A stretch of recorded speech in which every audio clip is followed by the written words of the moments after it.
Joc Pederson was one of the Giants' most popular and productive players in 2022. Yes, he's not perfect, but he is back in 2023, and it's an important start to the offseason for the Giants. So we'll get into it next. You are Locked On Giants, your daily San Francisco Giants podcast. Part of the Locked On Podcast Network, your team every day.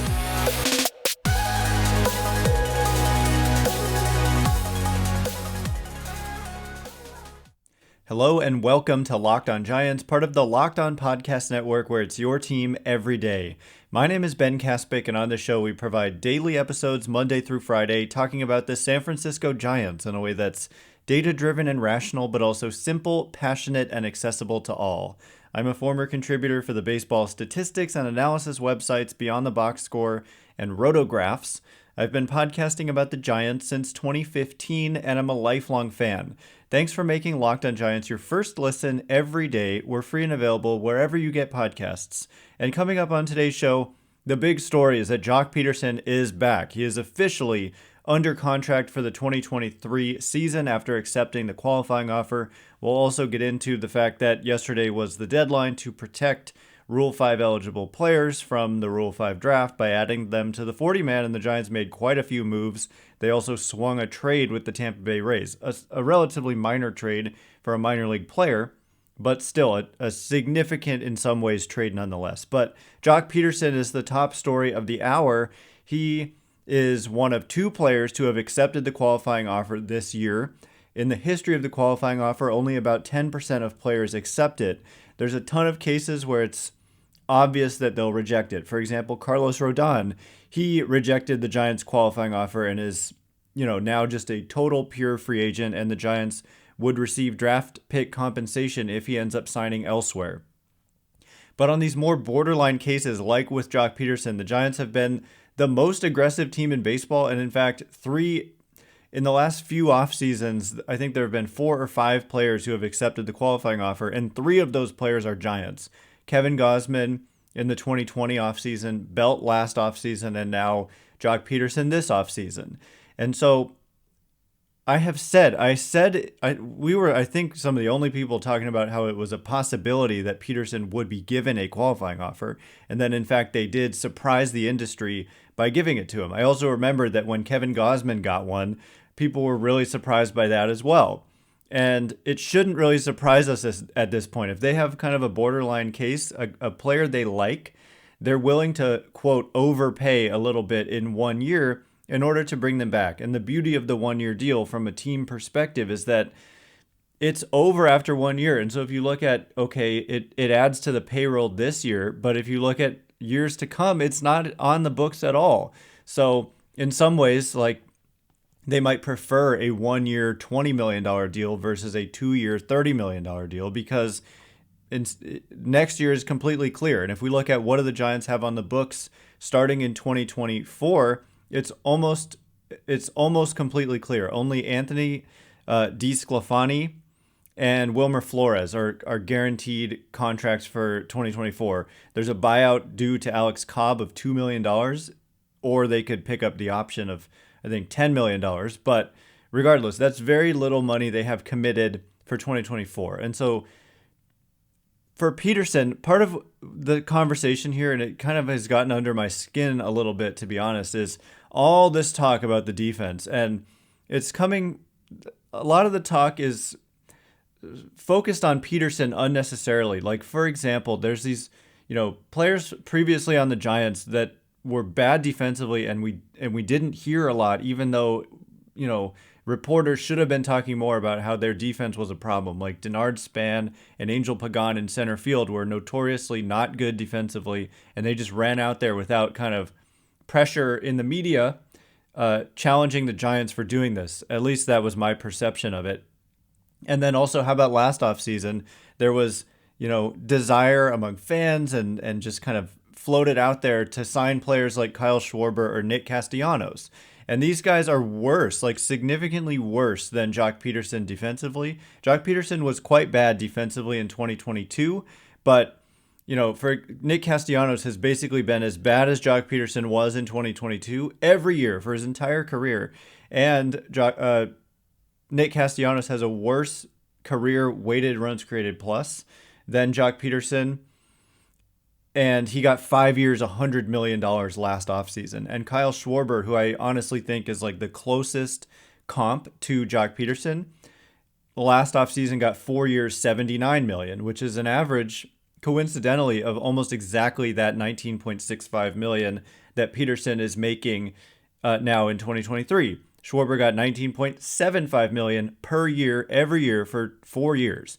And so the context of when they reached free agency is slightly different. Schwarber is a couple years younger, and Pederson entering his age 31 season here, and for Schwarber he is going to be only entering his age 30 season coming up, and it's already year 2 of a deal. So it's not completely totally fair comparison, but I just don't. It's a little bit more than he would have gotten per year on a contract, maybe close to twice as much. Maybe he gets 3 years, 30 million or something like that. But who cares? Like, if it doesn't stop them from doing other things, I just don't think it's that big of a deal. And also, I mean, he was just one of their most productive and popular players. And he is really good at what he's good at. And he really hits right-handed pitching. And then the other thing that I have to mention, like, we're talking like the defense is beyond repair. That's why I mentioned Castellanos and Schwarber. They've been way more consistently bad than Pederson. Pederson was somewhat recently the center fielder on the Dodgers. And so it's not like he's 36. He's going to be 31 in 2023. And the thing is, like, Pete Patella, right, the new general manager of the Giants, he was brought in as like a player development oriented general manager. And part of player development these days, and with Patella specifically, is not just about like, let's take a minor leaguer and help them become a successful major leaguer. It can also be like the current major leaguers, let's make them the best version of themselves. And for Joc Pederson, part of that is improving defensively. And he used to be someone who was okay. And so I talked about this yesterday, and then they talked about it in the press conference with Zaidi and Pederson on the call. And they said we think that he can improve defensively and that he's working on it. And when we say working on it, it used to just mean, yeah, okay, they're working on it. But these days, I mean, there's really stuff that they can do to help you, get into better shape and be quicker, more explosive athleticism, speed. They can work on this stuff. And I believe that they will. And so I think we're a little bit overreacting to one really bad defensive season by Joc Pederson when, by the way, there was this lockout. So he couldn't work at any team facilities. He couldn't work with any major league coaches.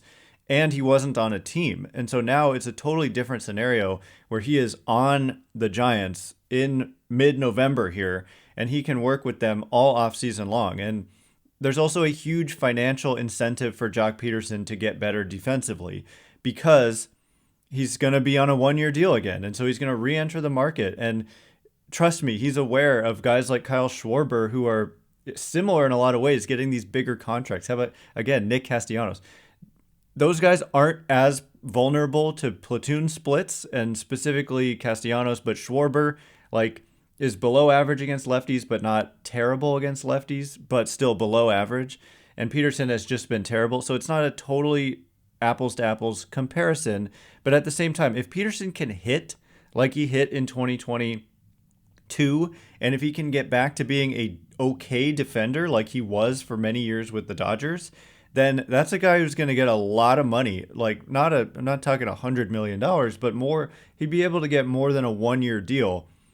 And so there's a lot of incentive for him. And he said this on the call. He said, I want to be better defensively. I plan on playing the outfield, not just in 2023, but for many years to come. So this is exactly what he's implying. And he knows there's a lot riding on the line for him, and that improving defensively is probably the best way for him to cash in on the lucrative long-term deal he just hasn't been able to get for the last few years. It's the number one thing, that and just being a platoon player. But that's going to be harder to change. I think the defense, given his age, he's not super old, and given that he was okay in the past, better conditioning, better kind of explosive running type agility, I think he could get there. And so, look, should they rely on that? No, but should they have it in their back pocket in case they need him to play some outfield? Yes. And I think that that's reasonable to expect that he'll be better in 2023 than he was in 2022 in that regard. So coming up in just a minute, we're going to get into these Rule 5 additions. Marco Luciano, Luis Matos, and others officially on the 40-man roster for the Giants. We'll get into it in just a second. But before we do, if you've thought about securing your home with home security, but you've been putting it off, you're going to want to listen up to this. Right now, Locked On Giants listeners can order literally the #1 rated SimpliSafe home security system for 50% off. This is their biggest offer of the year, and you're not going to want to miss it. And I use it myself, and I love it. And what I love specifically is, I fortunately haven't had to need the protection where they're able to alert the authorities, verify a threat immediately, and give you the highest priority police response. But for me, my experience has just been using the app and being able to check in on the outside, the inside of all these different angles of my home and see that everything's okay when I'm away from the house. And the app is super easy to navigate, and that's really important to me. What else you get is that in an emergency, 24/7 professional monitoring agents use Fast Protect technology exclusively from SimpliSafe to capture critical evidence and verify the threat is real so you can get priority police response. Don't miss this chance to save big on the only security system that I recommend. Get 50% off the new SimpliSafe system at simplisafe.com/lockedonmlb. It's their biggest discount of the year, so don't wait. That's simplisafe.com/lockedonmlb. There's no safe like SimpliSafe. All right, as promised, we are going to discuss the additions for the Giants. They made quite a few. It was a busy day for roster activity as the Giants added not only Joc Pederson to their 40-man roster, right, but they also added Marco Luciano, Luis Matos, Tristan Beck, Jose Cruz, Keaton Winn, and Brett Wisely. Wisely was acquired in a trade with the Tampa Bay Rays, and so a lot of activity yesterday. Thanks again for making Locked On Giants your first listen today. For your second listen today, check out Locked On Sports Today. From the games that matter the most to the biggest stories in sports, go beyond the scoreboard and behind the scenes with the local experts and insights only Locked On can provide. Locked On Sports Today, available on this app, YouTube, and wherever you get podcasts. So it is exciting, right, to have some of these big names like Marco Luciano and Luis Matos added to the 40-man roster here. And it doesn't necessarily mean all that much. It just simply means they needed to protect those two specifically, but also the others, in order to prevent teams from taking them away from the Giants. And so when you have top prospects like this, you have to do it, even if they're not necessarily all that close to the major leagues. And for Matos and Luciano, they're probably going to start 2023 in Double-A. And so with a good year, that could put them, either of them, to debut as like a September call-up in 2023. But I wouldn't expect, just because they added them to the 40-man, it means they're going to definitely make an impact at the major leagues in 2023. It's simply a matter of making sure that another team doesn't take them away from you. But the other players that they added, Brett Wisely, the trade for Brett Wisely is arguably the most interesting of the moves, of the kind of 40-man related moves that the Giants made. So the fact is, for other teams, if they have a pretty full 40-man roster and they have a lot of players who need to be protected in order, otherwise they would potentially lose them for nothing, teams are motivated to make trades so they can get something back for these players that they're not going to be able to add to their 40-man rosters and protect them. And so that's how Brett Wisely of the Tampa Bay Rays organization became available, and the Giants pounced. They acquired Wisely from the Rays for outfielder Tristan Peters, who they acquired for Trevor Rosenthal at the trade deadline in 2022. Trevor Rosenthal, they had signed like a couple weeks prior looking for bullpen help, and then they just went on that awful stretch to start the second half of the season after the All-Star break. And then they ended up flipping Trevor Rosenthal to the Brewers, and they got Tristan Peters. And now Peters goes to Tampa Bay for Brett Wisely. And Wisely is an interesting guy. He certainly had a really good season in 2022. In 500-plus plate appearances, he hit 15 home runs and stole 32 bases. And he is a player who's been versatile. He's played second, he's played short, believe he's played in the outfield as well. And he's a left-handed hitter. And so they like him. He's obviously got some tools, and he's hit for average, and he's hit for power, and he's run well. And so he's on the 40-man. And in order to clear space, they had, like, the Giants had a full 40-man roster. So they had to make a bunch of corresponding moves to add all these players yesterday. And the most significant of those moves was that they actually designated for assignment Jarlín Garcia and Jason Vosler. They also DFA'd Sam Delaplane, Dom Nunez, Maybreeze Viloria, Drew Stroman, and Colton Welker. And they made a trade with the Detroit Tigers, sending Steele Walker to Scott Harris's Detroit Tigers for cash. So a busy day, as we said it was going to be. But the most significant of those moves of the DFAs is Jarlín Garcia and Jason Vosler. So Jarlín Garcia, if you look at the numbers, he's been one of the better relievers in the game simply by ERA over the last few years, simply with his time with the Giants. He's been quite good overall, but we all saw that this year was not a good year for Jarlín Garcia. It's not like it was terrible. I mean, when we look at the numbers, he had a 3.74 ERA, which is better than league average. And so in his time with the Giants, Jarlín Garcia had a 2.84 ERA in 152 innings. So it's kind of like a little bit weird that a team with such bullpen issues lets go a guy who overall has been a good performer for them. But if you saw him this year, and really through stretches even in 2021 to start the season, I think it was, he was just inconsistent and unable to kind of throw strikes at times, and it led to some problems. If you look at the overall walk rate, it's totally fine. But, Jarlín Garcia was an arbitration eligible player. And so he, like Jarrell Cotton and Zach Littell, are now actually off the roster as a few arbitration-eligible bullpen options. And so the Giants' arbitration class has shrunk a little bit. Originally estimated to be a class that would cost north of $30 million. Now it's a little south of $30 million. Still, Yastrzemski, Webb, J.D. Davis, Junis, Slater, Estrada, Brebbia, Rogers, Wade, and Scott Alexander are arbitration eligible for the Giants. And that deadline is coming up. I believe it is this Friday. Everything got moved up. Maybe it's a part of the new collective bargaining agreement, but a lot of this stuff took place later in the offseason, like a couple weeks from now. The non-tender deadline or tender deadline, whichever, if you prefer the positive or the negative, is, I believe, this Friday. Normally it's the end of the month, if not early December.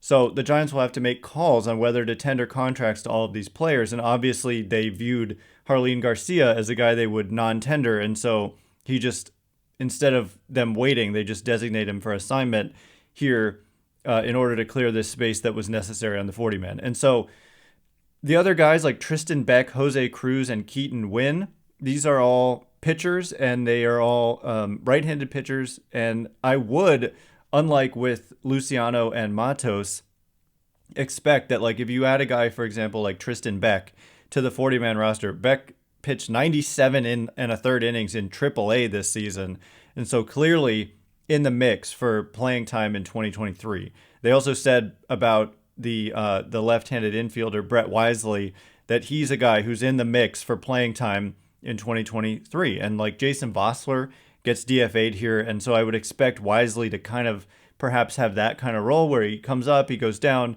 and they try to break him in and see what he can do as a left-handed versatile player. So yeah, Tristan Beck in AAA. Jose Cruz, though, only in A-ball, but he pitched really well there, had a strikeout rate of 43%, and he gets added to the 40-man. They've done this with like Camilo Doval and Kervin Castro in recent years. And as soon as these relievers and arms essentially get added to the 40-man, they're in the mix to start, making an impact in the major leagues in the near future. So maybe not Jose Cruz, who's only pitched an A-ball, but certainly Beck and certainly Keaton Winn as well, who pitched it as high as AA and pitched 30 innings there. So I would expect Keaton Winn and Tristan Beck to kind of be in that mix for innings moving forward. So coming up in just a minute, I want to get to some more mailbag questions. We've got questions about who's going to play first and third with the uncertainty of Longoria and Belt, and also the Giants at the catcher position. Are they settled or are they not settled? We'll discuss it in just a minute, but before we do, BetOnline.net is your number one source for sports betting info, stats, news, and analysis. Get the latest odds and trends for every professional and amateur sport out there. From football to basketball, soccer, esports, we've got it all at BetOnline. And my favorite thing, as you know, is the BetOnline offseason MLB odds. And part of the reason why it's my favorite thing is that they've continuously showed, after initially showing that Aaron Judge going to the Giants was perhaps like the 9th most likely thing to happen if he leaves New York, those odds have shifted in a major way, and now they've been putting out, it's been a while since we've had some, and so I would look forward to seeing those again. They've got the Giants as the favorites. They also put out a contract prediction for Judge. That was a real opportunity because the over-under was set at $375 million, and I really thought that was way too high to set the over-under and easily take the under on that. So I don't know if that's still available, but you should check it out. Head to the website today, or use your mobile device to learn more. BetOnline is where the game starts. All right, as promised, we are going to get to a couple of mailbag questions. Thanks to everyone who submitted these last week. We're still, I've got a lot left, and I enjoyed doing it, so thank you. Don Chin says, Ben, who will most likely play first and third with Belt and Longoria being free agents? Is VR ready to be an everyday player? I like his bat. So, at this moment in time, we're looking at at first base, we're looking at some combination of Lamont Wade Jr., Wilmer Flores, J.D. Davis, something like that. Perhaps you mix in Joc Pederson there. I don't think so, even though he took some ground balls late in the year at first last year, and it was a little bit eye-opening. And at third, it's kind of a similar mix. I guess VR is also in the mix at first. But at third, you've got Wilmer Flores, J.D. Davis, David VR. They mentioned, honestly, I don't even want to talk about it because I know it is a hot, maybe I should talk about it for that reason, but it gets people riled up. But Farhan Zaidi did mention Tommy La Stella when they were discussing Joc Pederson on the press conference or, meeting with the media after Joc agreeing to the qualifying offer yesterday. They said, well, with Joc on the roster, it really means they need Tommy La Stella to play multiple positions in 2023. And you might be thinking, what on earth? They just need to DFA Tommy La Stella. And I wouldn't read into this. What are they going to say? It's a sunk cost, right? The $11.5 million, just forget it. They've spent it regardless of if he's on the roster or not. And so I wouldn't base my decision off what you're paying him. It's like, if at some point he blocks somebody else who he shouldn't be blocking, that's a different story. But, they could have DFA'd him yesterday, but they just deemed these other guys they DFA'd to be less important than La Stella. But I suppose La Stella could be in that mix at third, but I would imagine he's not going to be a significant contributor in 2023, but we're going to have to wait to find out. But the other thing about third base, I think I mentioned the usual suspects there in Flores, VR, and J.D. Davis. But also, they've got Casey Schmidt waiting in the wings. Thairo Estrada could also play third. Like, if they signed a second baseman, Thairo Estrada could move to third and play some there. Or if they sign a player like, I don't know, Carlos Correa, maybe he could move to third and Estrada stays at second. But the other factor here is that they've got Casey Schmidt, who made it all the way to AAA. And Schmidt is a really good defender, and he had a good offensive season as well. So he's one of their better position player prospects, and he's actually in the upper levels of the minors. So this is someone to get excited about, and I would anticipate that he's really going to get an opportunity at some point somewhat early in 2023. Like, if he performs well in AAA to start the year, which is where I would imagine he would start, given that he ended there. He didn't play much. He just barely made it at the end of the year to AAA, but why not just start him there since he made it there? And then if he performs well, I would imagine they give him that opportunity relatively early on in the season. And again, free agent additions could complicate matters. I really don't know that I think that they're going to go out and specifically sign a first baseman. By the way, Anthony Rizzo signs with the Yankees. I never thought he really made sense. For the Giants, he was given the qualifying offer. He's not really the type of guy you want to give up the contract and a draft pick to sign, especially when you've got some internal options. And there's other options out there. If you must go external, there's Jose Abreu, who I like more than Rizzo. And there's also guys like Josh Bell, who didn't get the qualifying offer. But they probably want to clear some space for some of these DH types to play more, less important defensive position like first base, Wilmer Flores, JD Davis, those types of guys. So the next question comes from Steve, who says the Giants seem to be stocking up on catchers. Any chance they move on from Bart? And do you think Farhan would have any interest in Gary Sanchez? I had a feeling when they played the Twins this year that Sanchez was being talked about internally by the Giants. So I have said this. I never like to say like a player, yes, they should move on from him, but I'm not sold that Joey Bart is like their long-term position or plan at the catcher position. There is a free agent out there that I think is pretty interesting in Wilson Contreras. There are trade possibilities, like the Blue Jays have a surplus of catchers. They have 3 really good catchers, and they're probably going to deal one of them this winter. The A's have Sean Murphy. They're probably going to trade him maybe this winter, maybe not this winter, but at some point. And so these guys would all potentially represent upgrades over Joey Bart. Like, I'm just not convinced that this front office would have drafted Joey Bart. The plate discipline is not what they look for.